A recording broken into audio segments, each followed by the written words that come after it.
May kilala ka bang tao na napakagaling magtago? Yun bang akala mo totoo? Akala mo kung sinong mabait? Pero sa huli, nasa loob naman pala ang kulo. Sa huli, ang akala ng iba ay isang santo, isa palang demonyong nagtatago. Ang mga tao bang ito, naniniwala ka bang pwede pang magbago? O naniniwala ka bang pwede pang mabago ang kapalaran nila? Nako, tunghayan natin ang kwentong inilahad sa atin ni Isa dito lamang sa inyong paboritong programa, ang Dear Mama Mia.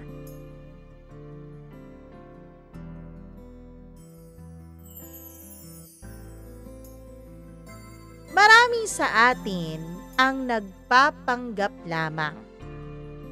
Marami sa atin ang nakasuot ng maskara kapag kaharap natin ang ibang tao. Minsan nga ang maskarang yun ay pinaniniwalaan na rin nating totoo. Minsan ang maskarang yun, akala natin, yun na ang ating pagkatao. Pero sa harap ng mga mas nakakakilala sa atin, meron pala tayong mabahong pag-uugali at sikreto. Dear Mama Mia, itago niyo na lamang ako sa pangalang Isa. Ang kwentong ito ay nais ko lamang ibahagi para magsilbing aral na rin sa ibang nakikinig sa inyo ngayon. Bata pa lamang ako, sanay na ako sa presensya ni Tita Malu. Si Tita Malu ang nakakatandang kapatid ng mama ko na mas madalas naming kasama kesa sa mismong tatay ko. Mula pagkagising ko tuwing linggo hanggang hating gabi ng Miyerkules ng pagkukumpisal, siya ang literal na background noise ng aming bahay. Kung hindi kasi nagro-rosaryo, nagbabasa ng Biblia.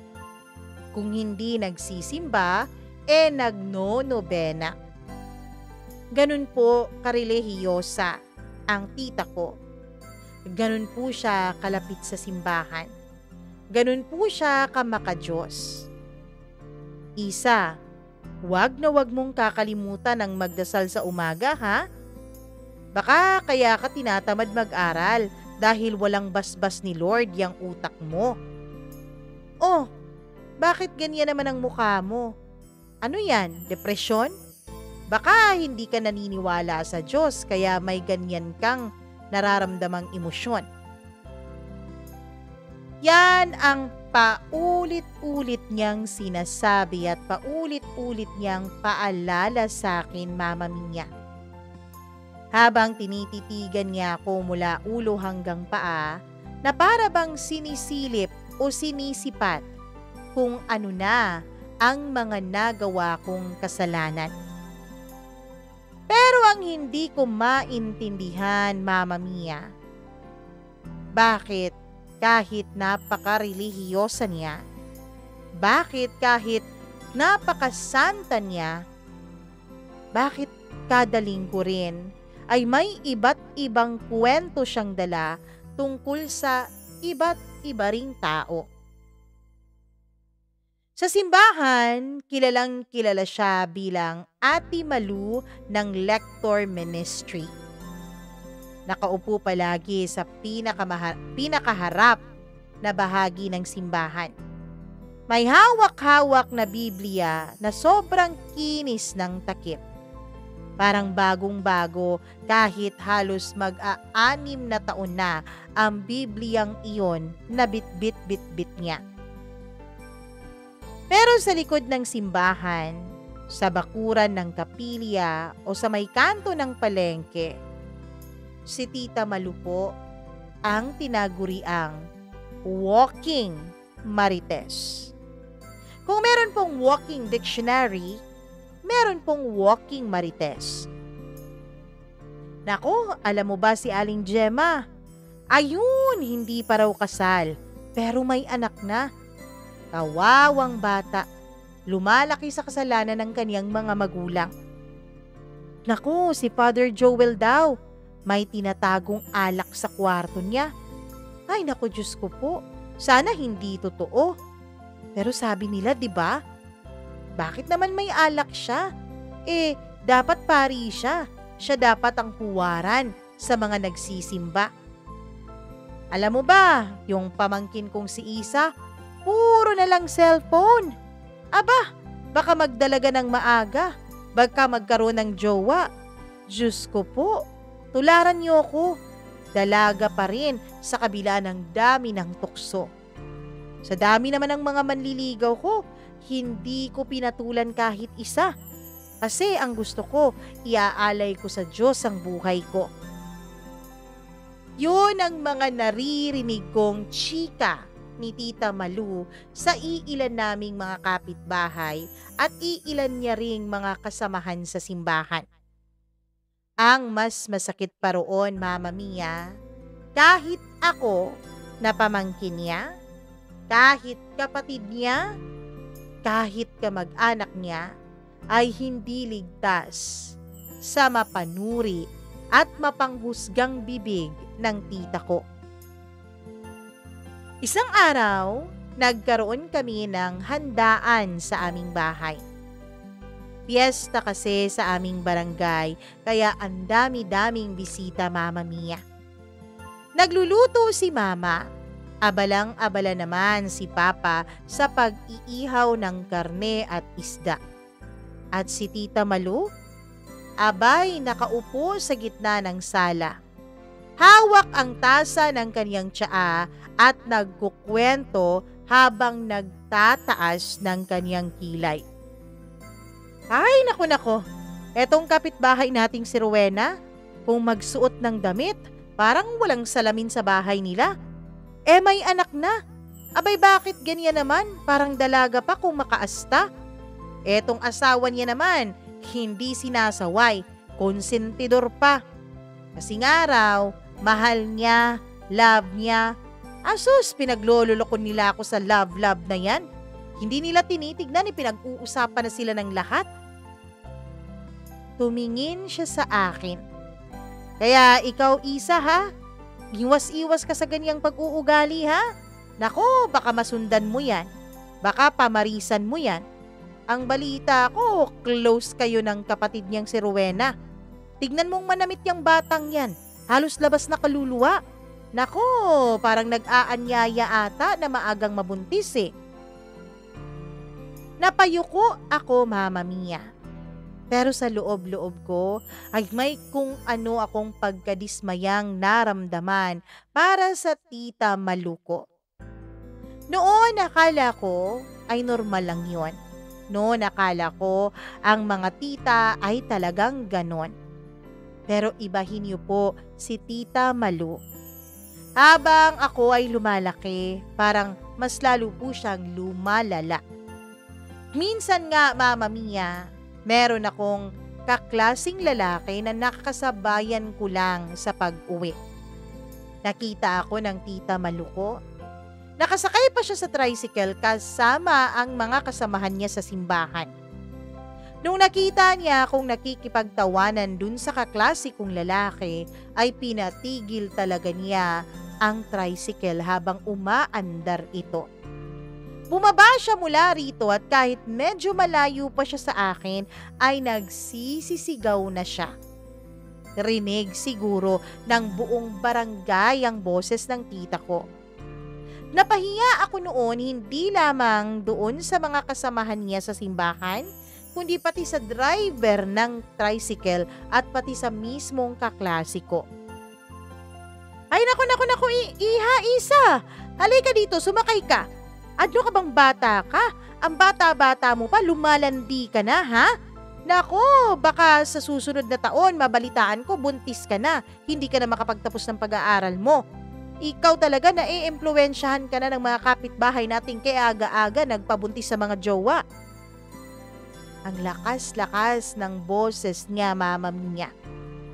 Hiniling ko na lang noon na sana bumuka ang lupa at tuluyan na nga akong lamunin nito. Sana bumuka ang lupa at kung hindi man ako ang lamunin, sana ang tita ko para wala nang magsasabi ng ganon sa akin. Paano niya masasabi sa akin kung paano ang magiging mabuting babae? Kung siya mismo ang dami-daming pangit sa loob-loob niya. Pero syempre, Mama Mia, hindi ko yun sinabi sa kanya. Syempre, takot pa rin ako sa tita ko at lalong-lalo na sa mama at papa ko.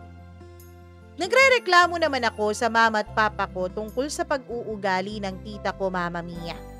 Pero lagi nilang pinapaalala sa akin na mas matanda pa rin daw ang tita ko kaya nararapat lang daw na bigyan ko siya ng aking respeto. Sadyang ganun lang daw talaga ang tita ko, pero wala naman daw siyang ibig sabihin na masama. Pwede pala yun, Mama Mia, ano? Wala kang ibig sabihin na masama, wala kang iniisip na masama, pero ang lumalabas sa bunganga mo ay puro masama. Hindi ko na maintindihan noon kung sino ba talaga o ano ba talaga ang paniniwalaan ko. Yung sinasabi ng mama at papa ko na walang masamang ibig sabihin si tita at wala siyang iniisip na masama. O yung natututunan ko sa school na sinabing kung anong laman ng dibdib ay siyang laging bukang bibig. Eh ang sama-sama ng bibig ng tita ko. Ibig sabihin ba nun, masama rin ang nasa dibdib niya? Sa totoo lang, naguguluhan na ako. Sa totoo lang, Mama Mia, kung kaya ko lang ay iiwasan ko na ang tita ko. Isang hapon, habang nagwawalis ako ng bakuran namin, ay nadinig ko sina Mama at Papa sa kusina. Kahit na ayaw nilang iparinig ang kanilang pag-uusapan, ay hindi ko sinasadyang marinig yon.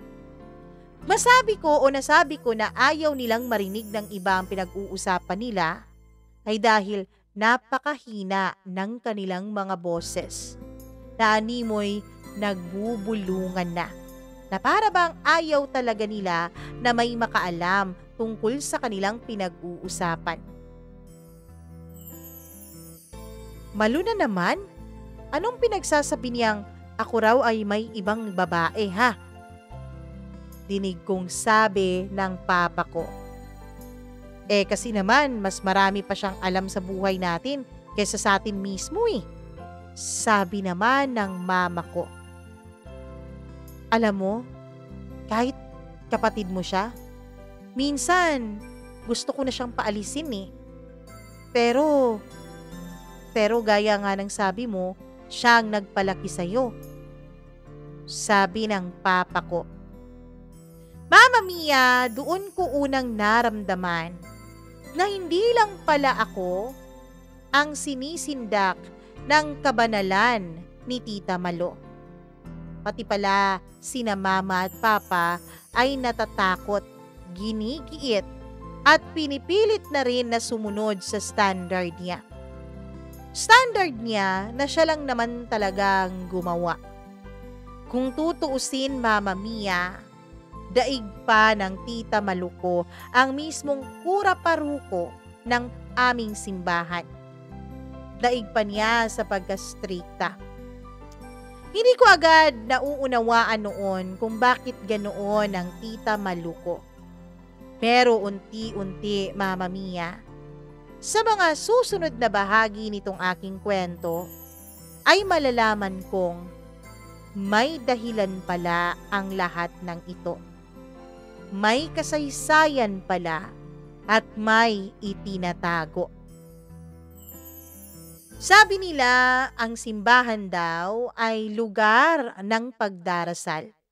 Lugar ng tahimik na pagmumuni-muni, pakikipag-usap, at pagkikipagramdaman ng presensya ng Diyos. Pero para kay Tita Malu, ito ay lugar rin ng sulyap, sutsut at siksikang tsismis. Isang linggo ng umaga, katatapos lang ng misa noon.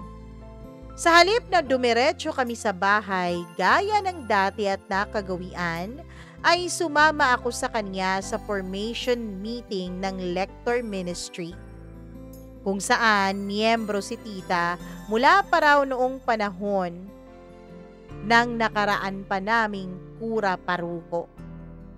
4 na kura paruko na raw ang dumaan sa simbahan namin at mula raw noon ay miyembro na ang tita ko sa Lector Ministry. Ayoko sanang sumama sa kanya, kaya lang pinilit niya ako. Ayoko sanang sumama dahil ang alam ko mga matatanda lang naman ang nandun. At isa pa, ang alam ko, Mama Mia, ay baka kung ano-ano na naman ang marinig ko sa tita ko. Kaya lang nung umayaw ako ay pinandilatan niya ako ng mata. Ano ba tong anak niyo, ha? Bakit ayaw na ayaw sa simbahan? May sa demonyo ata tong batang to eh. Dahil sa sinabi niya ay pinilit ako ng mga magulang ko na samahan na lang siya sa formation meeting. Pumasok kami sa isang maliit na silid sa gilid ng kumbento. Doon nakaupo ang mga elite tita ng simbahan namin.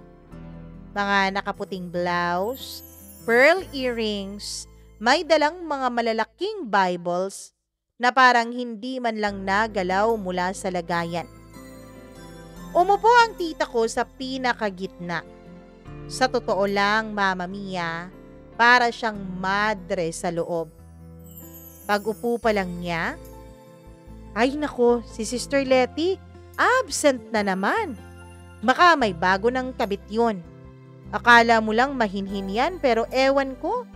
Mahilig raw sumama sa mga BEC meeting para lang makakita ng bagong lalaki. Napakakiri. Napakahilig man lalaki. Ay nako, totoo yan. Di ba nga yung driver ng school niyan, bigla na lang umalis? Ang sabi, may nangyari raw sa kanila. Nahuli raw ng kapatid. Ewan ko kung totoo ha, pero kung totoo man, naku, Diyos ko na lang talaga. At habang nagbubulungan sila sa mismong harapan ng crucifix sa dingding, naramdaman kong parang may kakaibang lamig ng hangin, Mama Mia. Hindi ko maintindihan kung bakit ang mga babaeng iginagalang sa simbahan, ang mga babaeng halos hindi makabasag pinggan, eto ngayon at nagchichismisan sa harap pa mismo ng krus. Nakaupo ako sa tabi ni Tita Malu. Hawak-hawak ko ang maliit kong notebook. Sabi niya sa akin, mag-obserba ka ha, Isa, para matuto ka sa mga gawain ni Lord, para malaman mo kung paano mo siya pagsilbihan ng maayos. Kaya lang, Mama Mia, hindi po ako makapag-focus sa mga verse ng Mateo at Marcos. Ang naririnig ko kasi ay ang sunod-sunod na bulungan, ang sunod-sunod na panlilibak at sabuatan nila. Nako, si Aling Beth, ay abay may bagong alahas na naman. Samantalang dati, inutang lang ang mga pamalengke. Ewan ko ha kung saan kumukuha ng pera yon. Baka may sugar daddy na. O baka naman gumagawa na ng iligal. Naku, yung anak ni Mang Kiko, buntis na naman daw. Wala na naman daw ama. Alam mo, dapat lang sa mga ganyan, itiwalag na sa youth ministry. Anong mukhang ihaharap nila sa Panginoon kung ganong hindi sila sumusunod? Kaya alam mo ba, eto talagang pamangkin kong si Isa, lagi kong pinapaalalahanan na dapat wag gumaya sa mga ganyan. Huwag mag-involve sa premarital sex. Kaya yan, nabubuntis at nahihirapan eh. Karma lang nila yan. Hindi ko na alam kung meeting pa ba ang sinalihan ko o tribunal na, Mama Mia. Ang mas masakit, bawat pangalang binabanggit nila, Ang mga tao pong iyon ay kilalang kilala ko rin dahil araw-araw kong nakikita sa komunidad namin. Yung iba, naging mga guru ko pa. Yung isa, tita ng kaklase ko. Yung isa pa, matanda ng laging nag-aabot ng candy sa mga bata tuwing may misa. Bakit parang mas masahol pa ang panghuhusga nila kaysa sa mismong kasalanang ipinupukol nila sa kanilang kapwa? At nandun ang tita Maluko, ang kapatid ng nanay ko, ang reyna ng lahat ng ito. Hindi man siya ang laging nagpapasimula, pero siya naman ang laging taga-aproba ng bagong chismis. Isang kindat, isang isang sarkastikong, "Naku, ipagdasal na lang natin ang mga taong yan." Diyan nagtatapos ang chismisan nila. Mama Mia, nagchichismisan at nanghuhusga sila. Pero sa pagtatapos nun, lagi nilang sinasabi na ipagdasal na lang daw nila. Curious talaga ako noon. Pinapakinggan kaya ng Diyos ang dasal nila? At kung nakikinig man ang Diyos sa kanila, hindi kaya tumataas din ang kilay ng Diyos dahil sa pagiging mapagpanggap nilang mga tao? Pag-uwi namin ay tahimik lamang po ako sa loob ng tricycle. Hawak ni tita ang Biblia sa kandungan niya na para bang isang tropeyo. Nakangiti siya na tila ba may naayos na problema ng simbahan. O baka masaya lang siya dahil may nasira na naman silang buhay. Napansin niya ang pananahimik ko sa loob ng tricycle. "Oh, Isa, ayos ka lang ba? Parang malalim yata ang iniisip mo." Tumingin ako sa kanya. Pinarating ko sa pamamagitan ng mga mata ko ang gusto kong sanang sabihin. Hindi ba po nakakapagod magsalita tungkol kay God, pero halos lahat ng lumalabas sa bibig ninyo ay paninira sa ibang tao? Yun ang pinaparating ko sa tingin ko kay tita. Pero syempre, hindi ko na ilabas yun sa pamamagitan ng bibig ko. Iba ang nasabi ko sa kanya. "Opo, tita, medyo napagod lang po." Sagot ko kahit hindi naman yun ang totoo. Well, may parte naman iyon ng katotohanan. Napagod naman talaga ako sa pakikinig ng kanilang chismisan imbis na mag-meeting. Ngumiti siya sa akin. "Ay nako, ipagdasal mo lang yan. Si Lord ang magbibigay sa iyo ng lakas." At muli akong nanahimik kasi alam kong hindi niya pa rin makikita ang sarili niyang sinasaktan niya ang Diyos na sinasamba niya sa pamamagitan ng kaniyang bibig. Hanggang sa dumating ang araw na hindi ko po inaasahan, Mama Mia. Habang naglilinis ako ng kwarto niya, isang bagay ang di ko gustong gawin pero pinipilit niya. Natisod ako sa isang lumang kahon sa ilalim ng kama. May nakasulat sa ibabaw ng kahon na yon. "Private, huwag bubuksan." Kaya lang, Mama Mia, sobrang natural lang talaga sa ating mga tao ang pagiging otsisera at otsisero. Lalo pa sa isang bata na kung ano ang sasabihin mo, kabaliktaran ng kaniyang gagawin. Napakahirap kalabanin ng tukso. Lalo pat pribadong pagmamay-ari ito ng tita ko. Lalo pa kapag ang tuksong ito ay pilit naman na pumapasok sa isipan ko. Nung una ay lumabas ako ng kwarto niya. Pinilit kong kalimutan yung tungkol sa kahon na yon. Nagluto ako at naglinis na rin ang buong bahay. Sabado iyon at walang katao-tao ang bahay namin.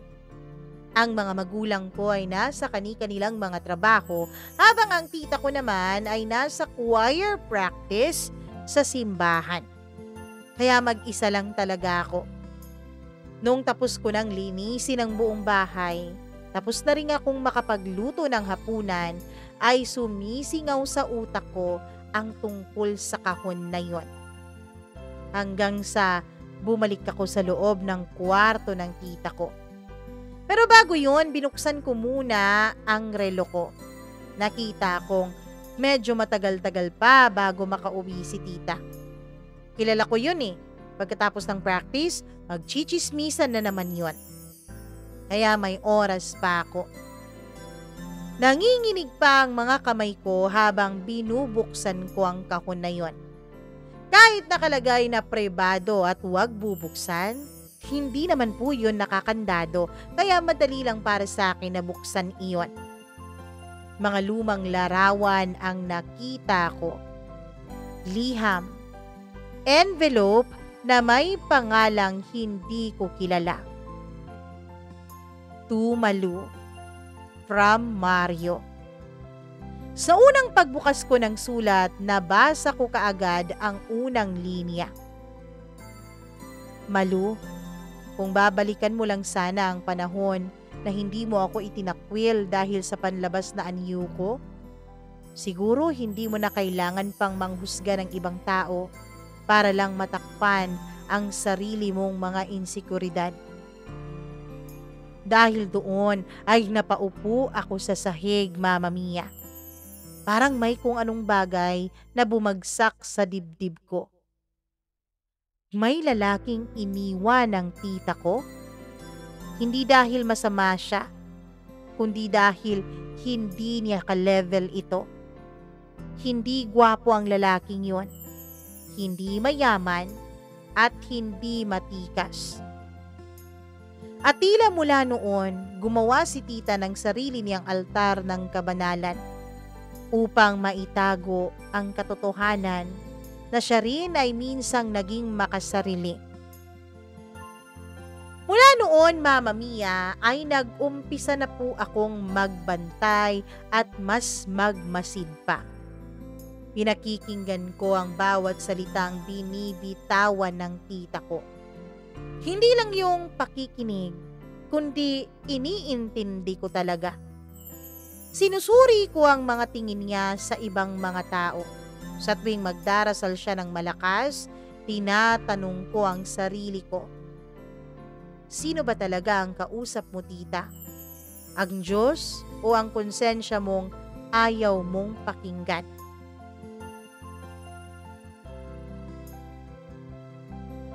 Minsan, mapapaisip ka.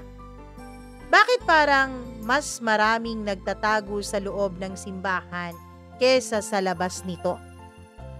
Simula nang madiskubre ko ang mga sulat sa ilalim ng kama ni Tita Malu, parang may nabuksan sa loob ko, Mama Mia.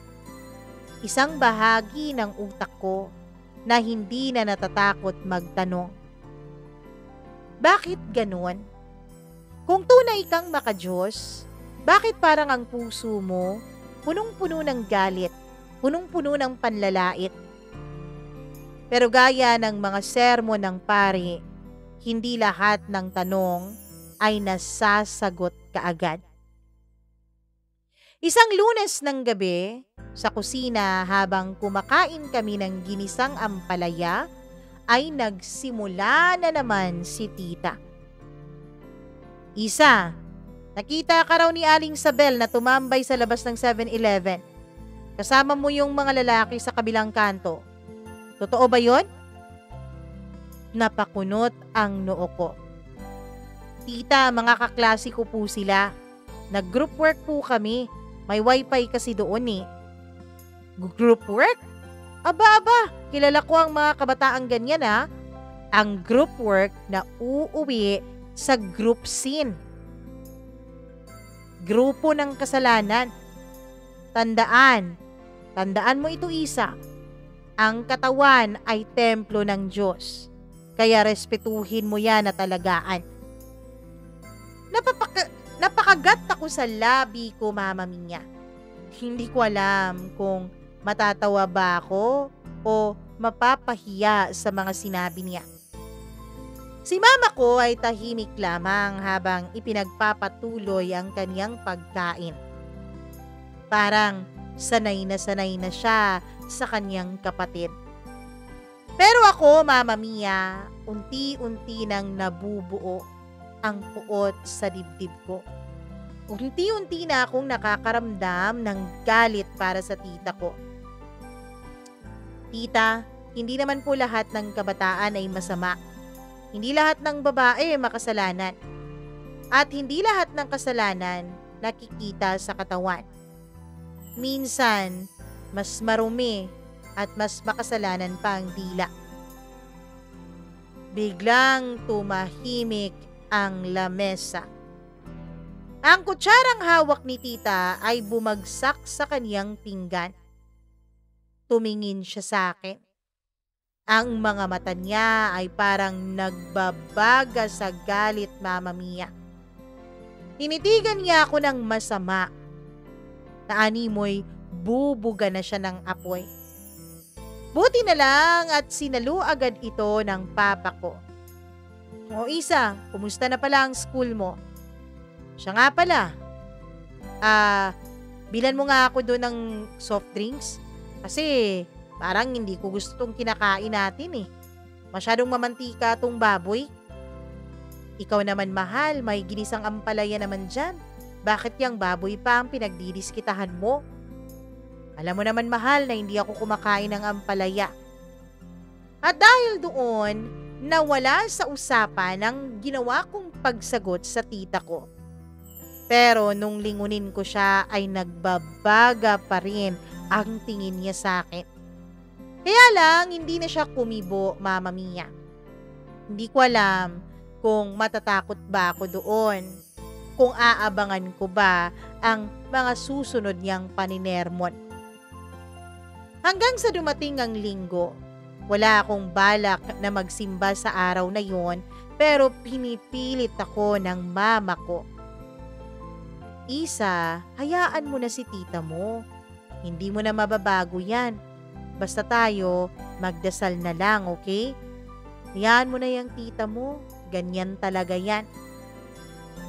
Mama Mia, sa totoo lang, naiinis po ako sa linyahang ganyan. Yung ganyan talaga yan. Ganito talaga ako, kaya intindihin nyo na lang ako. Naiinis ako sa ganon. Kaya lang dahil mama ko nang nakiusap ay sumama ako, pero nanatili ako sa likod ng simbahan. Ilang minuto sa misa ay napansin kong si Father Elvin ang nagmimisa. Bago siya sa aming parokya. 25 anyos pa ata. Basta wala pang 30 years old. Tahimik at hindi palangiti gaya ni Father Joel. Pero malalim siya kung tumingin. At nang dumating na ang homilya, dun nagsimula ang pagkilos ng tadhana. Sa bawat parokya, laging may taong tila ang tingin sa sarili ay mas banal pa kesa sa pari. Laging may bukang bibig na kasalanan ng ibang tao. Pero ang tanong ko, kailan mo huling tinignan ang sarili mong puso? Kung araw-araw mong inuulit ang dasal, pero ginagamit mo naman ang dila mo sa paninira sa iba, ikaw ay hindi niya tunay na alagad. Ikaw ay sakristan ng kasinungalingan, sakristan ng pagpapanggap. Hindi ka totoong nagsisilbi sa Diyos. Hindi ka totoong nananampalataya at nagmamahal sa Kanya kung sinisiraan mo ang iyong kapwa.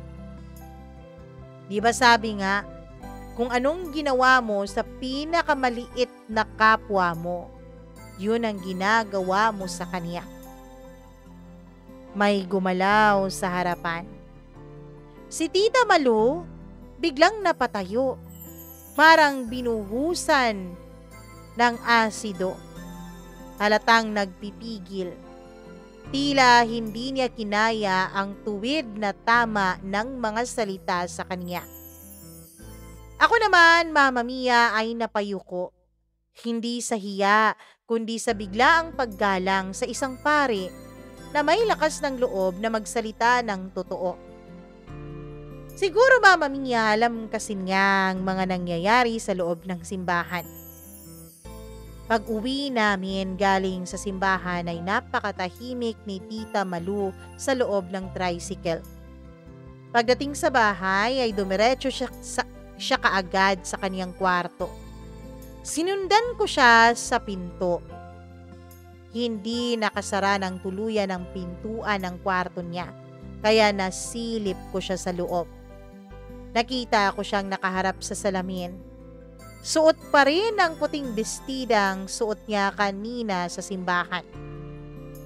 At dun ko siya narinig na mahinang bumulong sa kanyang sarili. Ako ba talaga ang tinutukoy ni Father Elvin? Para sa akin ba ang humilian niya kanina?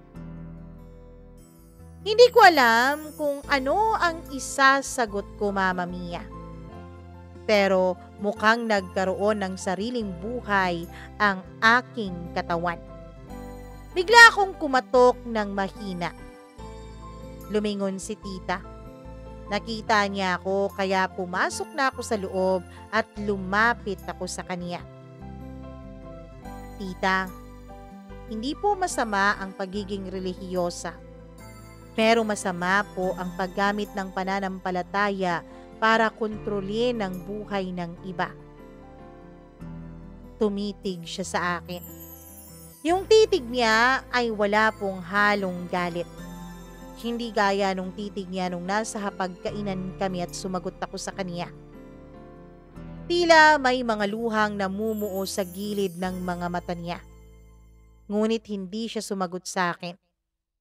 Kaya naman, tumalikod ako sa kanya. At mula noon ay hindi na siya kasing ingay kaysa dati. Mama Mia, nagsimula ng maramdaman ng iba ang pagbabago ng tita ko. Hindi na pumupunta si Tita Malu sa mga meeting ng Lector Ministry. Hindi na rin siya palaging nakaputi at nakaperlas tuwing linggo kapag nagsisimba.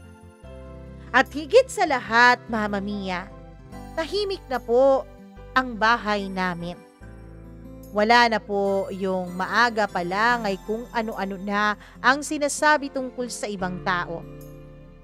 Tahimik pero ramdam ko pong may bigat.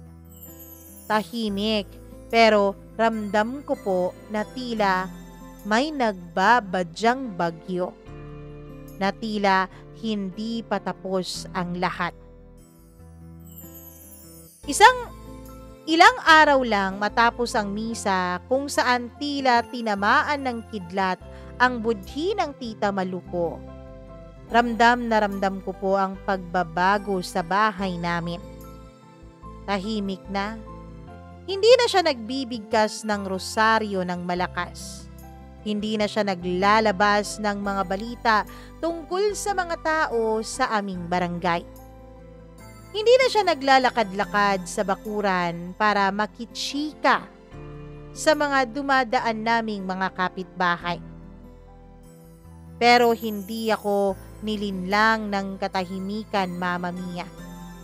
Dahil sa ilalim nito, may nararamdaman po akong bumubukal. Isang bagay na alam kong pilit niyang iniiwasang lumitaw. Isang hapon, habang si Tita ay naliligo, pinakiusapan ako ni Mama na linisin ang altar sa sulok ng bahay namin dahil maalikabok na raw ito. May nakadisplay na krus, ilang rebulto at ang paboritong Biblia ni Tita. Ang kulay nito ay gold ang gilid at may pangalan pa niya sa cover. Habang pinupunasan ko ito, ay may nahulog mula sa loob ng Biblia. Isang puting sobre. Wala itong pangalan, wala itong label sa labas, pero may bahagyang luma ng sulok at parang mamasa-masa ang papel sa loob. Hindi ko alam kung bakit, pero binuksan ko iyon, Mama Mia. At dun ko nakita ang mga salitang hindi ko kailanman inaasahang babasahin. Hindi ko kayang mabuhay sa panlilinlang Malu. Ginamit mo ko. Pinahiya mo ako sa pamilya mo. At higit sa lahat, itinanggi mong may naging tayo. Dahil hindi ako pasok sa pamantayan mo at sa pamantayan ng lipunang ginagalawan mo. Hindi ko man nagawang ipaglaban ka noon. Pero balang araw, malalaman ng iba kung sino ka talaga. Mario.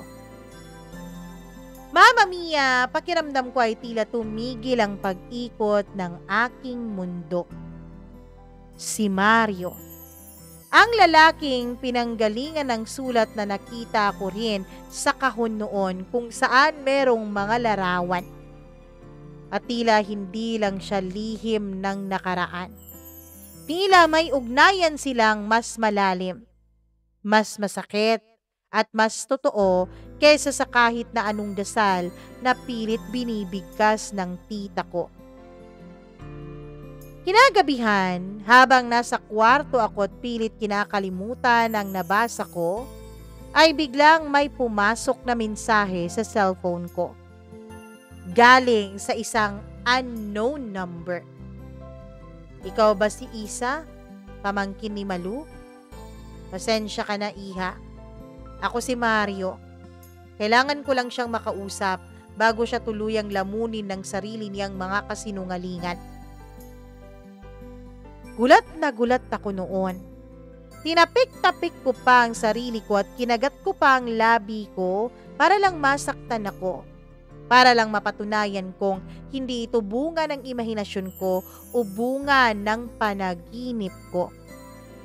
At nung nasaktan ako sa ginagawa ko sa sarili ko, alam kong hindi yun totoo. Alam kong hindi yun panaginip. At hindi yun basta imahinasyon kundi totoo. Hindi ako sumagot kaagad sa mensaheng iyon. Pero ang puso ko ay humugot ng tanong na matagal nang nakaimbak dito. Sino nga ba talaga si Tita Malu? At sino ang iniwan niya sa likod ng kanyang pag-aanghel na imahe sa harap ng iba? Kinabukasan, hindi ko na napigilan. Kinausap ko na si Mama. Ma, sino po si Mario? Napatingin siya sa akin na para bang meron akong tinamaang bahagi na hindi ko dapat tamaan kahit kailan. Bakit mo naman na itanong? Kasi ma, may sulat sa loob ng Biblia ni tita at may nag-text sa akin kagabi, nagpakilala bilang Mario. Nais niya raw kausapin ng tita bago pa tuluyan siyang lamunin ng kaniyang pagsisinungaling. Huminga ng malalim si Mama at doon niya ikwinento sa akin ang panahong si Tita Malu ko ay hindi pa banal. Si Mario, siya ang unang boyfriend ng tita mo. Noong kabataan niya, alam mo bang sobrang palaban yan, Isa? Hindi pa siya ganyan karelihiyosa. Magkasintahan silang dalawa. Siguro sa tansya ko, halos 5 taon ang naging relasyon nila. Mahal na mahal siya ni Mario. Pero isang araw, bigla na lang niyang itinanggi yung relasyon nilang dalawa. Dahil si Mario, anak lang daw ng karpintero. Tapos yung itsura ni Mario, hindi tanggap ng mga kaibigan ng tita mo. Nakita mo naman ang mga larawan dun sa kahon, di ba? Alam mong hindi gwapo si Mario. Kinakantsawan ng mga kaibigan niya ang tita mo. Kung bakit daw papatol siya sa ganon. Kaya itinanggi siya ng tita mo. At hindi raw siya magpapakasal sa lalaking wala nang ang itsura wala pang pangarap. Kaya si Mario ang unang taong bumitaw, hindi dahil sa wala siyang pagmamahal sa tita mo, kundi dahil tinulak siyang palayo ng tita mo. Ilang beses niyang itinanggi si Mario, kahit na alam ko ang totoo. Nasaktan masyado si Mario. Muntik pa nga araw itong magpakamatay eh. Yun ang sabi ng ilan niyang mga kaanak, pero hindi naman namin napatunayan na totoo yun. Kaya lang ang tita mo, imbis na makonsensya, imbis na aminin ng totoo, hindi niya inamin. Sabi niya, obsessed lang daw talaga si Mario sa kanya. Sabi niya, sadyang mahal lang talaga siya ni Mario pero wala raw siyang nararamdaman para dito. Kaya ayun, mas napahiya patuloy si Mario dahil pinagkalat ng tita mo na si Mario lang daw ang nag-iilusyon na merong sila kahit wala naman. Pagka-uwi ni tita mula sa simbahan kinagabihan noon, nakita ko siyang nakaupo sa harap ng altar. Tahimik na tila ba nagdarasal. Pero ang mga kamay niya ay nanginginig. Kaya lumapit ako. Tita, may nakausap po akong ang pangalan ay Mario. Napalingon siya. Bigla siyang nanigas at halata sa kanyang muka na tila ba may binanggit ako na kahit kailan ay hindi na niya gustong marinig. Hindi mo siya kailangang kausapin, Isa. Pero kailangan niyo po siyang harapin. Hindi niyo po ba gusto ng katahimikan, tita? Bigla siyang napatayo. Hindi lahat ng sugat kailangang kalkalin.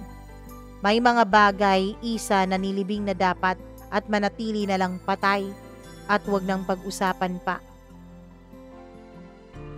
Talaga ba, tita? O baka takot lang po kayong malaman ng ibang tao na hindi talaga kayo naging mabuti at totoo? Na minsan rin kayong sumira ng sarili niyong moralidad? Tumahimik siya. At sa unang pagkakataon, sa buong buhay ko, nakita ko po si Tita Malu, Mama Mia, na para bang basag na statwa. Buo sa labas, pero halata at kita na may lamat na sa loob.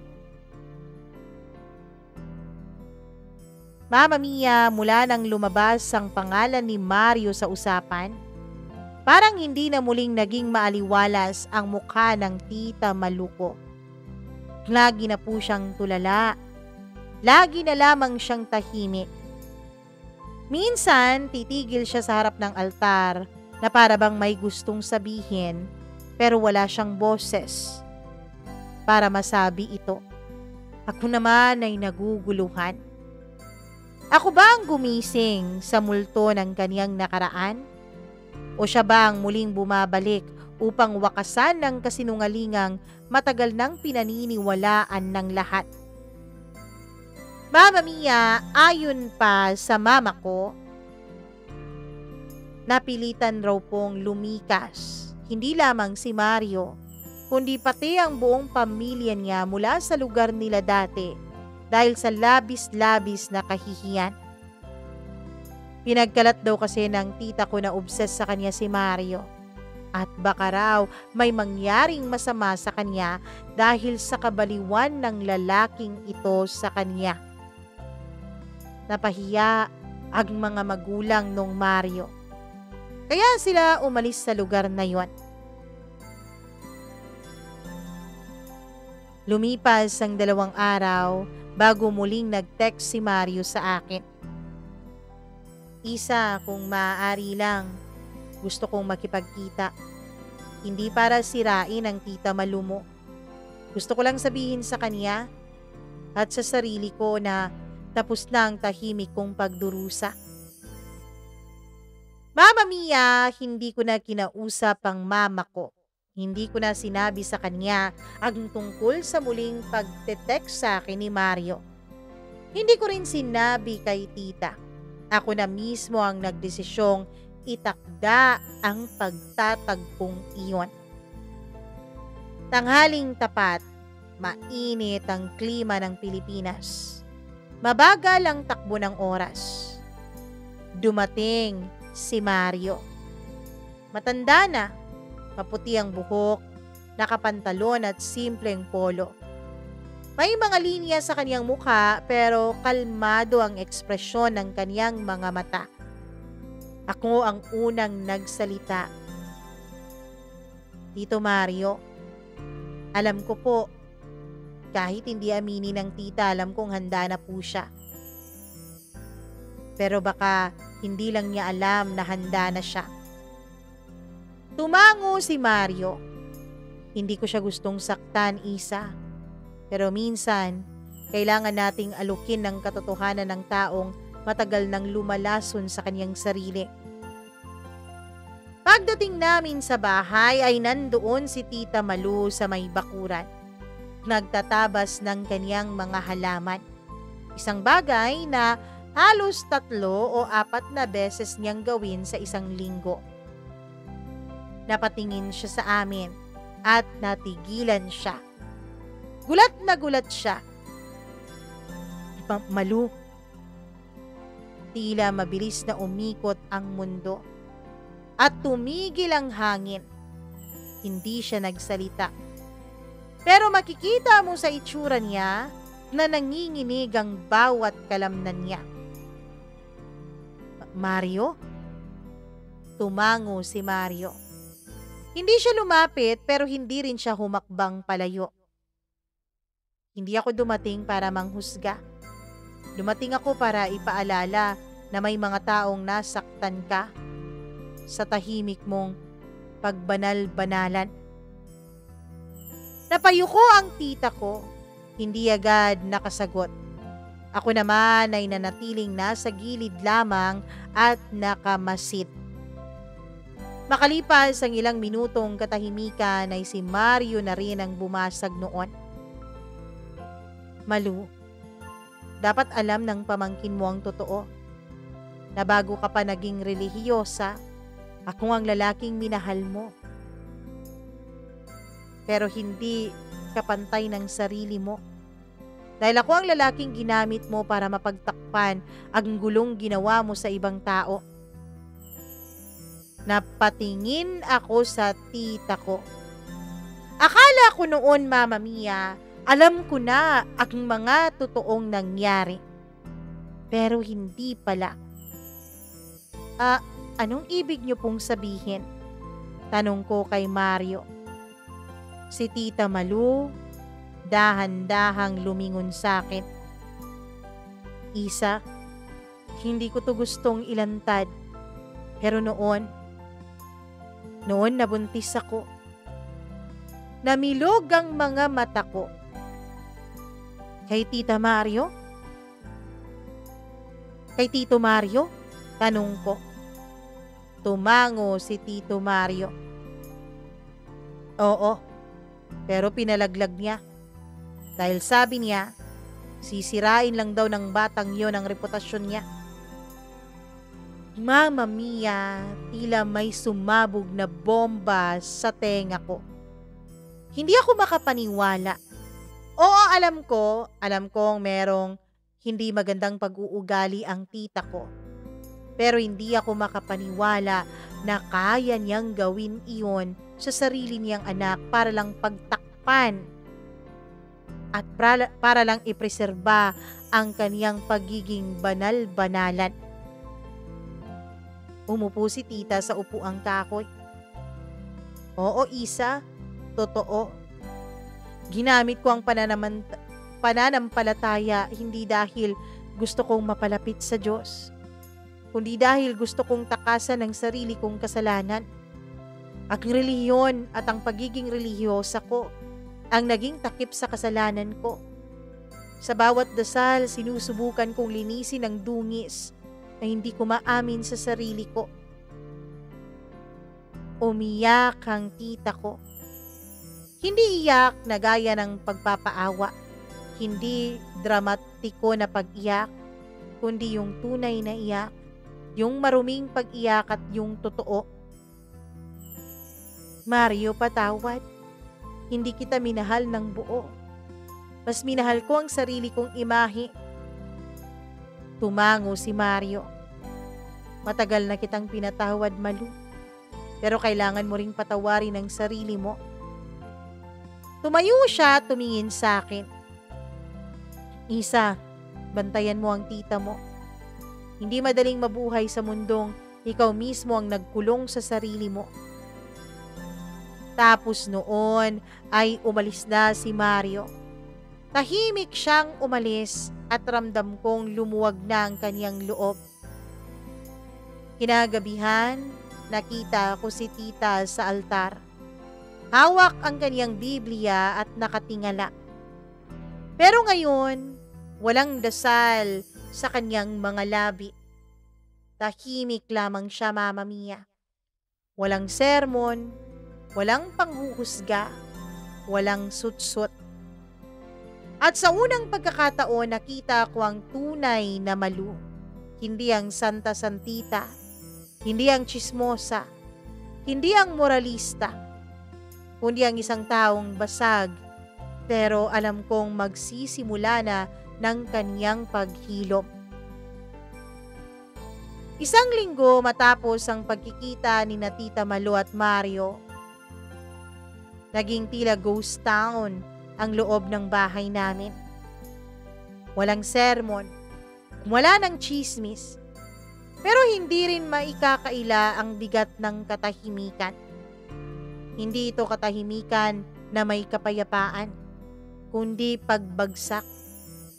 Parang simbahan pagkatapos ng lindol, buo pa ang altar, pero wasak ang tiwala. Hindi nagtagal, kumalat ang balita, Mama Mia. Hindi ko alam kung saan nanggaling. Hindi ko alam kung sino ang pinagmulan. Mula sa mga bulong sa tindahan, sa tahimik na batian sa harap ng simbahan, hanggang sa mismong loob ng parish hall. Si Malu? Totoo ba yun? Grabe, kaya pala ang dami niyang sinisita dati. Siya pala ang may tunay na tinatago. Gusto pala niyang ipinta na mas malaki ang kasalanan natin sa kanya. Alam mo, ayoko na siyang maging prayer leader. Puro sermon. Wala namang buhay sa dasal niya. Parang tinamaan ng mga sarili niyang bato si Tita Malu. At para sa unang pagkakataon, Mama Mia, walang naisagot ang tita ko. Isang gabi, lumapit si Tita Malu sa akin. Wala siyang suot na make-up. Hindi rin siya nakaputing blouse gaya ng dati at walang rosaryo sa kanyang kamay. Siya lang, si Malu lang. Isa, kung ayaw mo na sa akin at mawalan ka na ng respeto sa akin, na iintindihan ko. Kung wala na akong lugar sa bahay na to, aalis na ako. Tiningnan ko siya. Tita, hindi naman kami galit sa'yo eh. Pero nasasaktan kami. Ako, dahil sa halip na maging gabay, ginamit mo ang Diyos para itulak palayo ang mga tao sa paligid mo. Ako, si Mama na kapatid mo, pati na rin mismo sarili mo. Umiyak siya, hindi pa sigaw na iyak, kundi parang bulong. Marang dasal at totoong totoo.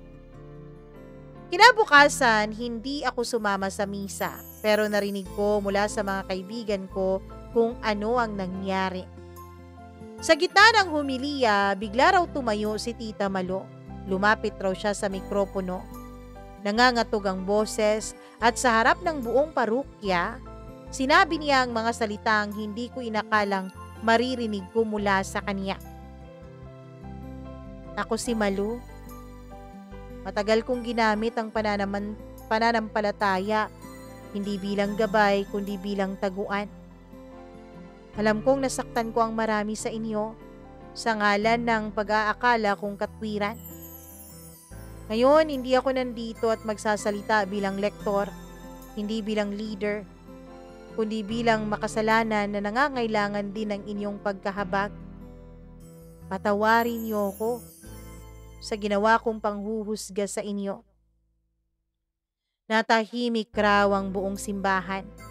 Pagkatapos daw noon ay tumalikod na si Tita Malu at bumaba mula sa altar. At sa unang pagkakataon, walang sumunod na mga bulong. Tahimik lang. Pero ang katahimikang iyon ay tila ba nagpapahiwatig ng tunay na kapatawaran at kapayapaan. Simula noon ay hindi na po bumalik si Tita sa lector ministry.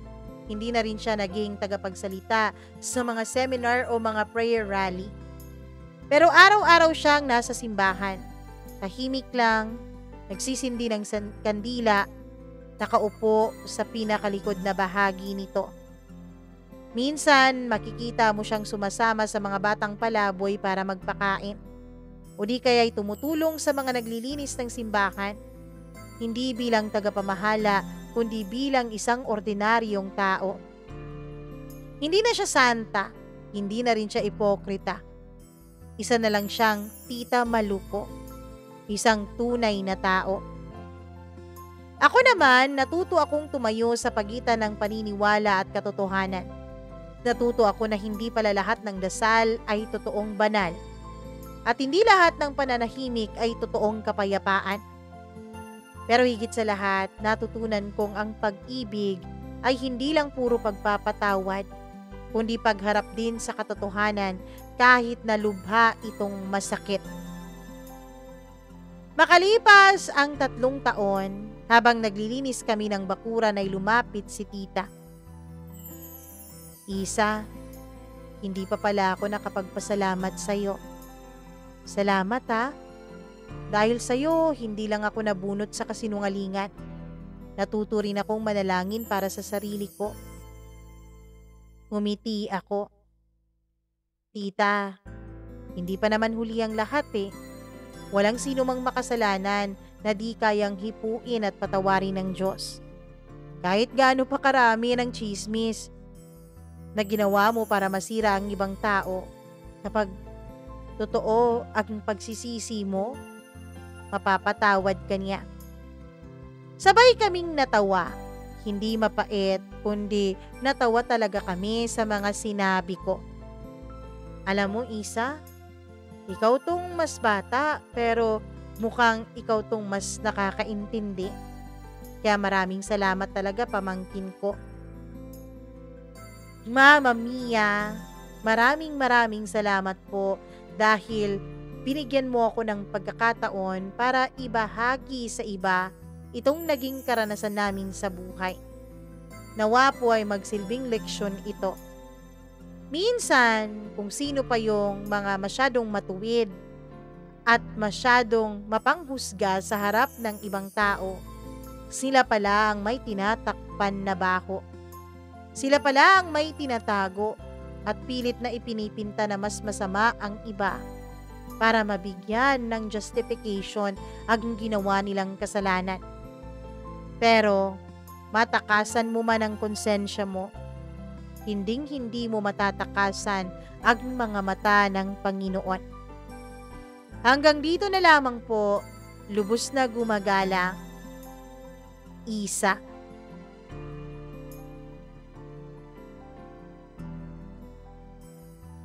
Grabe ang kwento ni Isa. Totoo yun. Marami akong kilala. Charot. Totoo yun. 'Di ba? Minsan nga, naiisip natin, yung kantang Banal na Aso, Santong Kabayo, parang ganon. May mga tao talagang ganon. At tama nga, tama itong kwento ni Isa na usually, yung mga taong ganon, sila yung mga taong may mas malalim na pinagdadaanan. Sila yung mga taong may mas malalim na kasalanan na pilit nilang tinatakpan. Gaya ng bully, di ba? Sa school. Kung sino yung bully sa inyo, sino yung mga nananakit, sino yung mga ambubuli, nananakit sa salita, sa gawa. Sila yung mga battered and bullied din sa kanilang mga pamilya at sariling tahanan. Minsan, tingin mo itong taong to ay masyadong prangka, masyadong masakit magsalita, pero ginagawa niya yung defense mechanism dahil ginaganon din siya ng iba. Pero sana, lagi nating iisipin na hindi porket sinaktan tayo ng ibang tao, meron na rin tayong lisensya para manakit ng iba. Lalong-lalo pa kung yung taong sinasaktan natin ay hindi naman yung mga taong nanakit sa atin in the first place. Kaya sana, kung nasaktan man tayo, sana maghilom tayo nang hindi tayo nananakit ng iba. Kasi gaya ng nagawa ni Tita Malu, ang dami niyang mga buhay na sinira, ang dami niyang mga buhay na ginawa niyang pulutan ng chismis, yun pala, meron pala siyang malaking itinago at malaking kasalanan na pilit niyang tinatakpan. Minsan, kung anong sinasabi nating masama sa ibang tao, hindi natin namamalayan, yun pala tayo. Kaya ako naniniwala talaga ako Kung anong laman ng dibdib, siyang laging bukang bibig. Kung ang laman ng bibig mo, laging kadramahan, laging katoksikan, ibig sabihin, toxic talaga ang nasa loob mo. Kaya sa ngayon, sabay-sabay tayong humarap sa salamin, para tayong boy abunda nito. Tapos magmumuni-muni at tanungin ang ating mga sarili. Ano nga bang laman nito? Kung hindi natin maiintindihan kung anong laman nito, pakinggan natin kung anong sinasabi nito. Dahil more or less, pareho sila. Maraming salamat, Isa, sa pagbabahagi mo ng napakagandang kwento ng buhay mo at buhay ng tita mo. Nawa, marami talagang nakarelate sa kwento at marami ang mag-share ng kwentong ito. Kaya ikaw dyan, share mo na to, tapos i-like mo na rin ang video na to at huwag kalimutan na kung hindi ka pa subscriber, mag-subscribe ka na rin. Ano pa bang inaantay mo dyan? Subscribe na. At pagkatapos mong mag-subscribe, eto pa ang pinaka-importante ha. Pagkatapos mag-subscribe, i-click ang notification bell para lagi kang na-update sa tuwing meron tayong bagong video o kwento na ini-upload. At sana tulungan nyo na rin ako na abutin ang ating munting pangarap. Charot, munti. Ang laki. Munting pangarap para sa taong ito na makaabot tayo ng 100,000 subscribers. So please help me. Share this content, share this channel at hikayatin niyo ang inyong mga kakilala na mag-subscribe na rin. Hello, ako kay Maureen Tugab, Angeline Puaso, G. Antorio, Gimaras Girl, Lizzie Gale, Mila Raduban, and Freaky. Maraming salamat sa inyong pagpapamember. And syempre, hello din ako sa ating mga suki. Ayun, maraming salamat. Hi ako kay Blenda Cruz from Montalban, Rizal. Maraming salamat. Junie Marie, thank you very much. Renife Pelorina, maraming salamat. Linda Abinales, kay Aris S2Y, OFW Diaries, maraming thank you. Hello rin ako kay Amihar Noke, maraming salamat. Ay din ako kay Frix Magno Liana, kay Sally Buma, Sheila Alday, maraming salamat sa'yo. Hello rin ako kay Felix Abulensya, maraming salamat. At sa lahat ng ating mga tagapakinig, thank you very much. Ayun. Sa susunod, yung iba naman na hindi natin na-shout out ang ating babasahin. Kaya, dyan ka lang. Huwag kang aalis. Pwede ka namang umalis pero bumalik ka bukas dahil meron tayong bagong upload bukas. At syempre, wag niyong kakalimutan na kung may sarili kayong kwento, welcome po kayong mag-share ng inyong kwento dito sa ating program. Mag-email lamang po kayo mamamiacdo0317@gmail.com. Ako po si Mama Mia. Magandang araw sa inyong lahat at mag-ingat po kayo palagi at mahal ko kayo. Bye-bye!